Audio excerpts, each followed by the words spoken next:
My name is Phyllis Smith. I have alpha-1 antitrypsin deficiency, and I've been at Palmetto Infusion since 2015. As I grew up, I had asthma, and then when I reached my mid-30s, I started getting to where I could hardly breathe, and as I went to the allergist, he did several tests, and that's when I was diagnosed with alpha-1.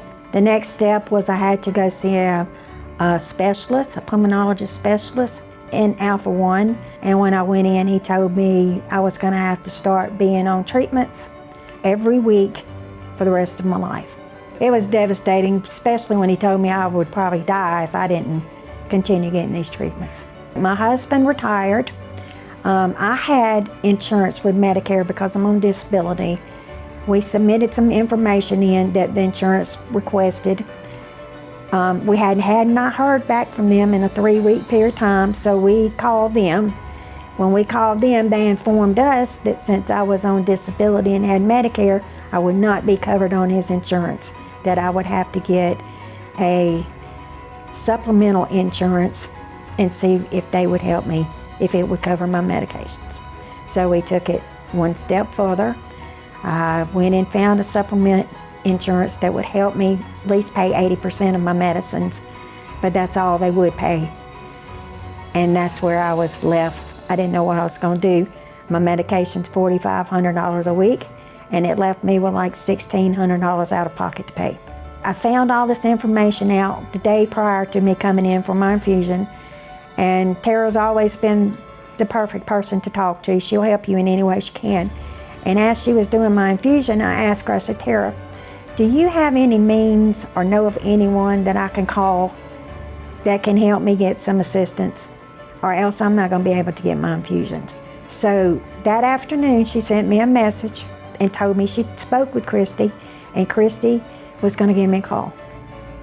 In my heart, I knew how desperate this was for her. I could hear it in her voice, and you know, I hear this in a lot of patients' voices, that they're struggling to get access to care, and it's getting more difficult every year. There are a lot of disease foundations out there, a lot of funding, and I think you know, most of our patients aren't even aware it's there. And just because I do this for a living, I've learned a lot about how money comes and goes, and you know, and where to look, and you know, how that whole system operates. So after I did some digging, I did find some funds, and I knew that we needed to jump on that pretty quickly. So I kind of triaged some of that situation to see which ones would, you know, be a successful, you know, fit for her.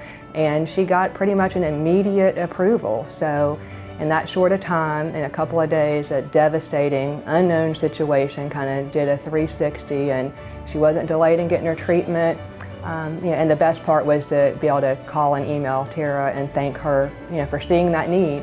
Well, there are a lot of barriers to care. That means things that get in the way of patients getting the care that they need or having the best outcomes. And it may not just be financially. That's just one part of many different systems.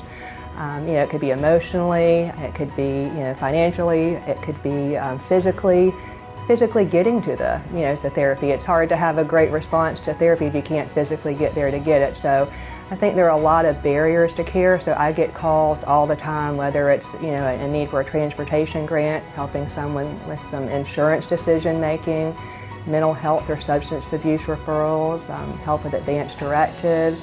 There's, you know, pretty much any social issue you can think of. I would just hate to think that there was a need that someone, you know, was suffering or struggling with, and we didn't do our best to do our part. She helped me in less than a week, and if without her, I don't know what I would have done. This is a great place to come to. The nurses in here are exceptional, but with what Christy has done for me, there's nothing I don't think this company wouldn't do to go out of their way to help you. I really do.